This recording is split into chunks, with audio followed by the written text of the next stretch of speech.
The story you're about to hear is a compilation of documented true facts about historical characters, events, or locations. Please sit back and listen as I narrate this story to you. There are an estimated 200,000 unsolved murder cases in the United States alone, with some dating back to the 1960s. Even if a killer is eventually apprehended by police, some of these cold cases remain unsolved due to a lack of evidence or even death, which can prevent a conviction. The Allenstown 4 murders, also known as the Bear Brook Murders, first unraveled in 1985 when 2 bodies were discovered hidden in a metal drum in a New Hampshire park. Throughout the investigation, police narrowed down the possible suspects in the murders to a man known as Bob Evans, a drifter who likely lived in dozens of states under dozens of aliases. The suspected murderer was eventually apprehended for other heinous crimes and died in prison in 2010. It was confirmed in 2017 through genealogy matches that his real name was Terry Rasmussen and that he was the Allenstown murderer.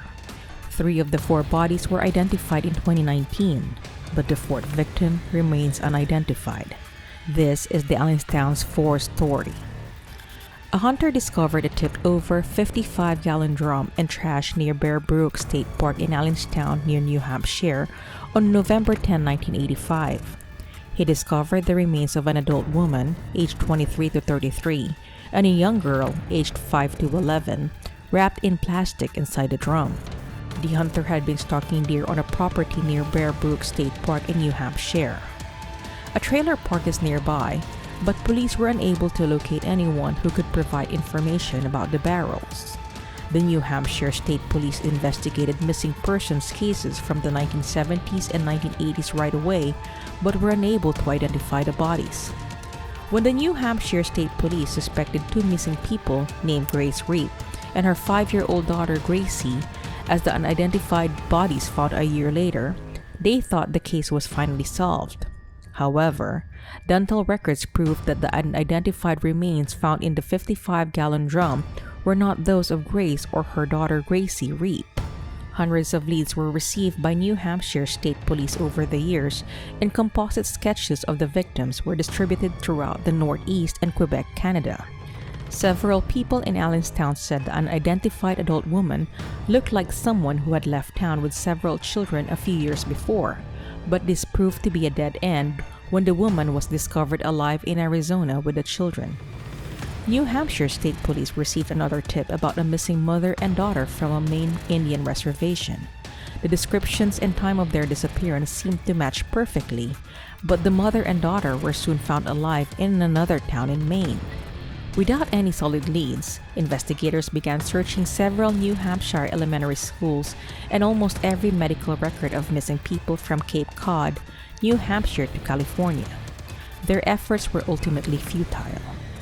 When the case was assigned to a New Hampshire state trooper in 2000, it took a new turn. When the officer returned to the location where the bodies were discovered in the 55-gallon drum, he discovered another 55-gallon drum. 2 bodies were discovered inside the drum. Both were young female children. The remains of 2 young girls discovered in 2000 were linked by DNA to the adult woman discovered in 1985. The remains discovered in 2000 were those of a white female child, aged 1 to 3, and another white female child, 2 to 4 years old. Investigators have been hampered by the decomposed state of the bodies discovered within the 2 55-gallon metal drums. The remains of the first 2 victims were discovered in 1985, with the remains of the second 2 victims discovered in a similar metal drum in 2000. But the exact year they died is unknown. Investigators believe the crimes were committed between 1977 and 1985. The discovery of the bodies shocked the Allenstown community, but it was only the beginning. Once the bodies were recovered, investigators began the process of determining the cause of death. Despite their decomposition, the woman and child discovered in 1985 were beaten to death. However, the 2 girls discovered in 2000 were too decomposed to determine the cause of death. One of the most peculiar aspects of this case is the amount of time that passed between discovering the first pair of bodies and discovering the second. While a hunter was the first to report the bodies to the police in 1985, the barrel was discovered by a group of children from a nearby trailer park. The kids were playing in the park when they discovered the barrel and rolled it about 100 yards away. They left it open after it opened. The second barrel was discovered 15 years later.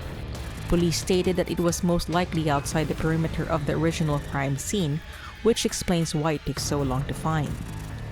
Thanks to technological advances in forensics, new evidence surrounding the identities of the 4 victims has come to light in recent years. Authorities were able to match water samples from the area to samples of remaining body tissue.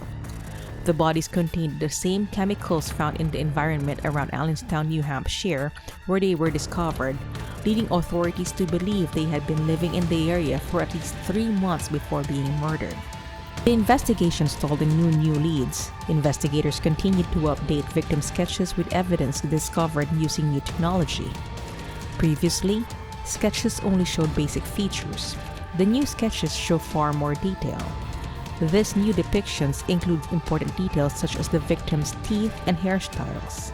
In 2000, New Hampshire State Police investigated serial killer John Edward Robinson as a possible suspect in this case. His method of operation matched, but he was ruled out. There have been theories that this crime was committed by a serial killer or a member of organized crime. Some suspect the killer was a local or someone who was familiar with the area because it was not near any major highways. One possible explanation is that the victims were murdered by a boyfriend or husband. The authorities announced a significant break in 2017. Denise Beaudin, who vanished from New Hampshire with her then-boyfriend Bob Evans in 1981, was said to have been the mother of a woman in California who was abandoned by her father in a trailer park in 1985. So where was Beaudin? They began to suspect Evans murdered Beaudin after they left New Hampshire. When police compared Evans' DNA to their forensic database, they discovered that he was in fact the father of one of the Allenstown girls.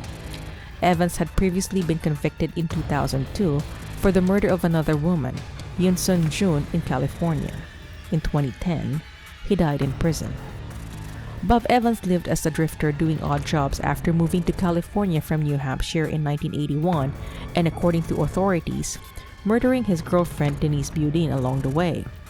He took on a new identity and even served time in prison, but police never questioned him about any of his alleged murders.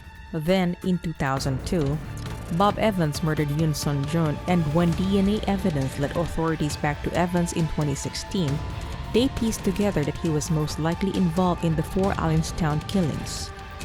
Bob Evans, interestingly, was imprisoned under one of his aliases. He was calling himself Larry Vanner when he met his last victim, Eunsoon.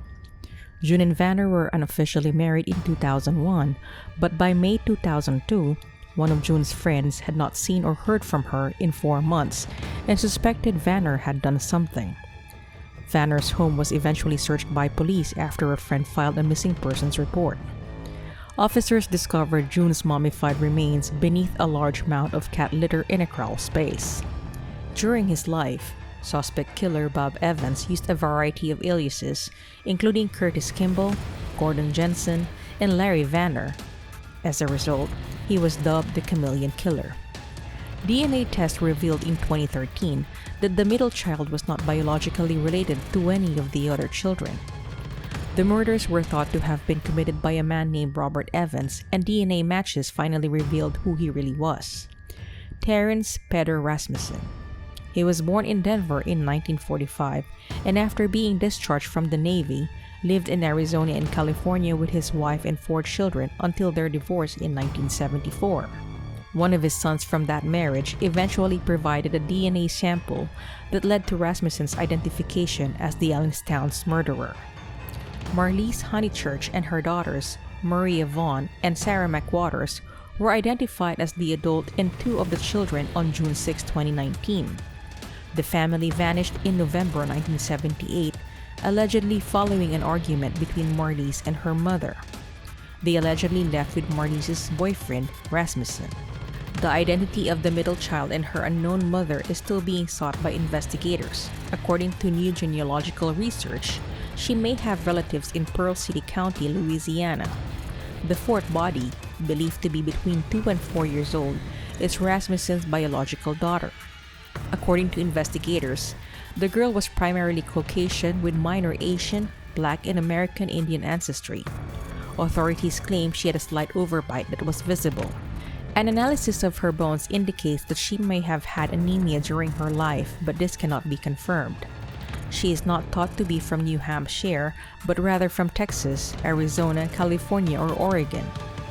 Police said the girl and her mother could be descendants of Thomas Deadhorse Mitchell, who was born in 1836, or William Livings, who was born in 1826. The girl would be 5 times or 6 times great-grandchild of one of the men. While it's believed that the girl's mother's relatives are most likely from Pearl River County, Mississippi, no location is being ruled out, police said. Police are encouraging people in the Pearl River County area to upload their DNA into GED Match or Family Tree DNA if they are comfortable, to increase the likelihood that authorities can identify the girl and her mother. Hey everyone! I just wanted to express how grateful I am that you took time out of your day to listen to my narration.